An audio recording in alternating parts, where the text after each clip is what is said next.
Então, senadora e Viviane, a gente tem três convidados, né, na sala, a senhora Zara, a senhora Adriane e a senhora Ana Maria, e os outros dois ficaram de entrar, a gente está em comunicação, então se quiser começar, senadora, fica à vontade.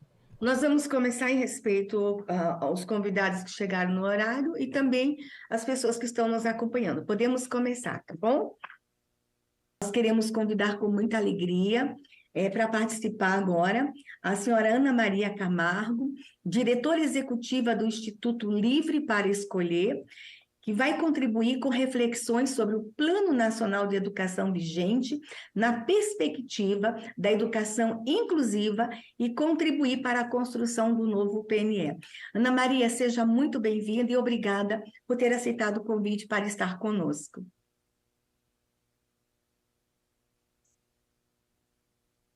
Bom dia, vocês me ouvem? Sim. Tá, só um minutinho aqui que eu vou. Bom, primeiro eu queria agradecer à senadora Damares pelo convite, dar bom dia a todos que estão acompanhando, é um prazer estar participando dessa audiência pública para a qual eu pretendo contribuir com uma reflexão. Eu vou focar também na meta 7 do PNE, mas de forma mais geral, ou seja, no que ela se refere a fomentar a qualidade da educação básica, de modo a melhorar o fluxo escolar e a aprendizagem, sem focar exclusivamente em qualquer das suas estratégias. Bem, apesar de pouquíssimo ambiciosa para um país que efetivamente queira uma população educada, essa meta não será integralmente cumprida. E a minha reflexão começa com as seguintes perguntas. Até que ponto o não cumprimento dessa meta é surpreendente? E se não é, por que não houve intervenções a tempo, contundentes, para mudar o rumo que estava claro diante dos olhos de todos? Ao longo dos mais de 9 anos da execução do PNE, a eficiência no uso dos recursos, nos processos que visavam essa meta, jamais foi estabelecida como pré-condição para a manutenção desses mesmos processos. Por exemplo, há municípios no Brasil que gastam mais de 3 vezes o que outros gastam e têm resultados iguais.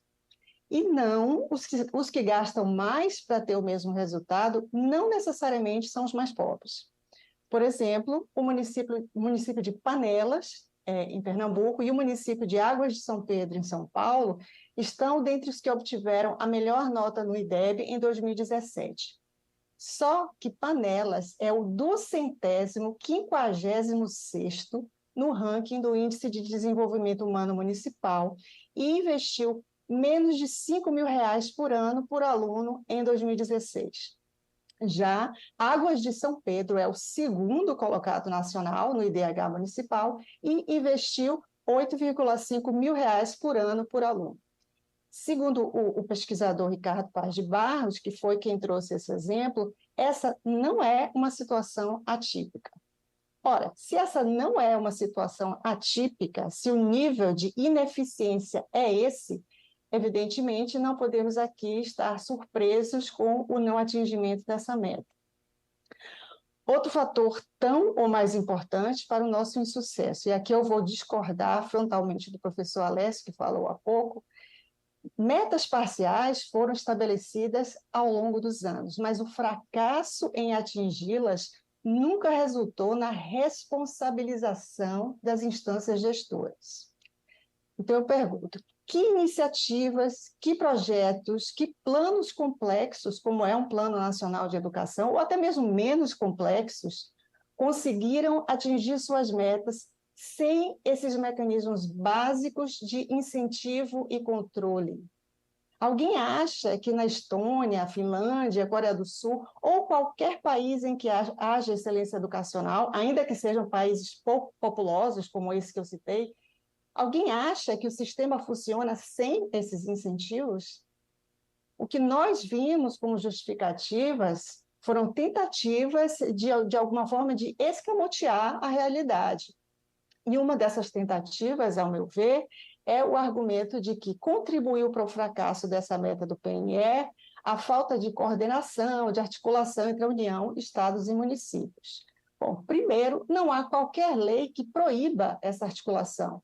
Gestores já podem buscar experiências exitosas e já podem articular entre si de forma a replicar essas experiências exitosas. Segundo, de nada adianta articular algo intrinsecamente disfuncional, como é o nosso sistema educacional. Ele não é disfuncional porque ele é mal articulado, ele é disfuncional porque não existem incentivos para que funcione bem. Eu não costumo defender a criação de leis, mas considerando que existe um monopólio estatal sobre o uso dos recursos públicos da educação, considero que, assim como temos uma lei de responsabilidade fiscal, nós precisamos de uma lei de responsabilidade educacional que garanta o uso eficiente e responsável desses recursos. Nós precisamos acabar com a percepção errônea de que os recursos investidos pertencem ao sistema de escolas públicas. Não pertencem. Os recursos pertencem ao pagador de impostos. O dinheiro nos é tomado sob a justificativa de que, em troca, o sistema entregará à sociedade crianças e jovens bem educados, algo que, como sabemos, está longe de acontecer. Os envolvidos precisam responder por isso. Outro argumento insustentável é o de que gastamos pouco. Pouco em relação a quem? Só se for em relação aos países que escolheram não ser pobres, como a Estônia, por exemplo. Em 1995, a Estônia, que se libertava da sua condição de República Socialista Soviética, e o Brasil eram igualmente pobres. O PIB per capita e a produtividade por hora dos dois países eram praticamente iguais. No entanto, ao contrário de nós, os estonianos não escolheram ser pobres para sempre. A Estônia, que é o país da OCDE com melhor desempenho no PISA, tem hoje um PIB per capita 2,5 vezes maior que o nosso. E é também, não por acaso, a sexta economia mais livre do mundo. Nesse ranking, que a Estônia está na 6ª posição, o Brasil ocupa a 127ª posição. Aliás, aqui nós temos uma correlação muito interessante. 80% dos países que estão no topo do ranking de liberdade econômica estão também no topo, não só do ranking do PISA, como também do ranking de desenvolvimento humano. Então, sim, embora em relação ao PIB per capita nós gastemos muito, comparando com o que esses outros países gastam, em termos absolutos por aluno, nós gastamos pouco. Mas nosso PIB é baixo porque, ao contrário deles, nós escolhemos ser um país em que os incentivos para a eficiência não estão ausentes apenas no nosso PNE, estão ausentes em toda a nossa economia. Mas e se a gente se comparar com os nossos vizinhos da América do Sul? No ranking do PISA, o Uruguai está bem à nossa frente. E o Chile, então, nem se fala, muito à nossa frente. Será que esse desempenho tão superior ao nosso se deve a gastos muito maiores com os estudantes chilenos? Na verdade, não. Em 2016, o Chile gastou a mais do que o Brasil menos de $1.000 por ano por aluno do ensino médio. No entanto, a diferença entre o desempenho dos brasileiros e dos chilenos no PISA 2018 foi muito significativa. Detalhe, o fato de os chilenos terem um sistema de vouchers que faz com que escolas públicas e privadas concorram pelos alunos não é uma coincidência. E, ao contrário do que alegam os críticos desinformados, o melhor desempenho chileno não se dá às custas de segregação. A análise da OCDE pós-PISA 2018 mostra que, a cada edição do PISA, vem caindo a diferença de desempenho entre estudantes pobres e ricos no Chile, ao contrário da nossa, que só aumenta. Mas a resposta certa para quem alega que gastamos pouco não é pouco em relação a quem, mas sim pouco em relação a quê. Certamente não em relação ao que do que os estudantes aprendem. Basta a gente lembrar que dos alunos que estão no terceiro ano do ensino médio das escolas públicas, apenas 30% têm nível adequado de português. Adequado para o nosso nível de exigência, né? Porque para parâmetros internacionais de exames de linguagem, certamente seria um percentual ainda mais baixo. E em matemática é muito pior. Apenas 5% dos alunos que estão no terceiro ano do ensino médio de escolas públicas sabem o que significa 5%. Atenção, são números de 2019, portanto, de antes da pandemia. Então, desculpa, não é só que nós não gastamos pouco. Para ter isso como resultado, nós gastamos excessivamente. E quando eu digo que a meta 7 é pouco ambiciosa, não é apenas por ela não incluir dimensões não cognitivas, que sim, são muito importantes. Ela é pouco ambiciosa mesmo na dimensão cognitiva que se propõe focar. Isso porque ela está baseada no IDEB, que mistura taxa de aprovação com desempenho escolar. Além do fato de que a taxa de aprovação mascara a real situação de aprendizagem do aluno, o desempenho escolar é medido através das provas do SAEB, e como, ao invés de um currículo ambicioso, tecnicamente embasado, robusto, o que nós temos é um arremedo de base curricular, pouco podemos esperar do nível de exigência dessas provas que medem o desempenho dos alunos. E, para piorar, os gestores escolares não têm autonomia de contratar e manter apenas professores excelentes e capacitados.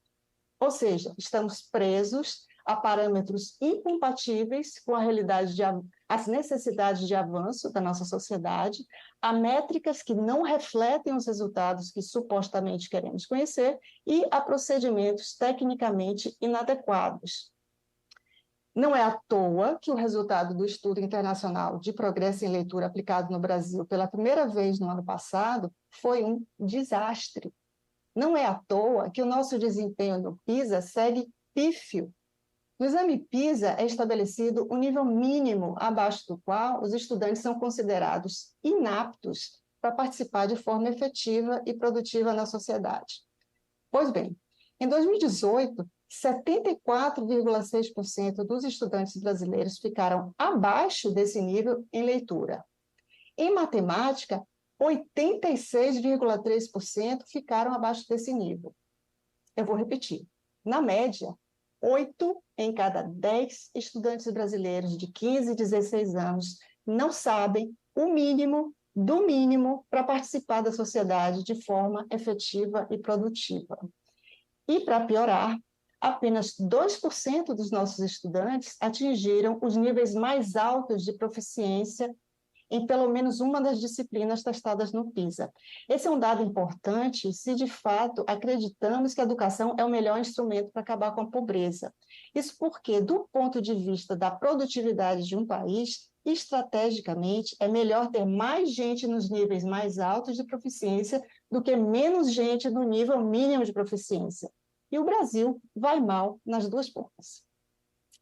Mas, enquanto a tragédia se desenrola do andar de baixo, no andar de cima, a elite, os intelectuais, os especialistas, acham que sabem o que é melhor para os pobres e para os estudantes de grupos vulneráveis de modo geral. Eles acham que pais e mães pobres com pouca escolaridade não têm capacidade ou mesmo interesse de fazer escolhas sobre a educação dos seus filhos. O que nós, do Instituto Livre para Escolher, através de uma pesquisa de representatividade nacional, refutamos com dados. Nossa pesquisa mostra que pais e mães, independentemente do seu nível socioeconômico, sabem o que querem e têm basicamente as mesmas expectativas educacionais para os seus filhos. No entanto, essa elite que gosta de afetar a virtude, mas que, na verdade, é movida pelo que eu chamo de racismo educacional, já determinou que é um despropósito deixar pais e mães pobres escolherem como usar os recursos públicos que já cabem à educação dos seus filhos, através de vouchers, por exemplo. Para eles, quem tem que decidir, quem sabe o que é bom para os filhos dos pobres, são eles, os especialistas, a elite. Nesse sentido, eles defendem que, primeiro, essa história de excelência, de ranking, de PISA, tudo isso é uma imposição do propósito produtivista da educação. O que os filhos dos pobres precisam, dizem eles, é de uma escola pública, gratuita e de qualidade. Mas, evidentemente, como a elite sabe que isso sequer existe, enquanto luta pelos pobres, mantém os seus próprios filhos em escolas particulares que pontuam bem no PISA. Concluindo, para o novo PNE, é preciso ter em mente que a existência de um sistema de escolas públicas só se justifica na medida em que seus alunos aprendem muito bem e em que o protagonismo das famílias, inclusive das famílias pobres, é garantido. Um sistema de escolas públicas não pode existir como um fim em si mesmo ou para manter grupos de interesse, que, evidentemente, incluem os sindicatos, mas não se limitam a eles. Se sabemos que não fomos suficientemente 15 ambiciosos, segundos. sabemos que não gastamos pouco, e está claro o que não funciona, seguir da mesma maneira, cometer os mesmos erros após 10 anos de fracasso, significará que, na verdade, esse é o plano. Significará que, além de termos escolhido ser um país pobre, escolhemos que nossos pobres sigam na ignorância, sem a mínima chance de se realizarem como pessoas ou como profissionais. E eu não quero acreditar que estaríamos hoje aqui participando desta audiência se não houvesse em cada um de nós um desejo genuíno de sermos um país melhor, mais educado, mais humano. Muito obrigada.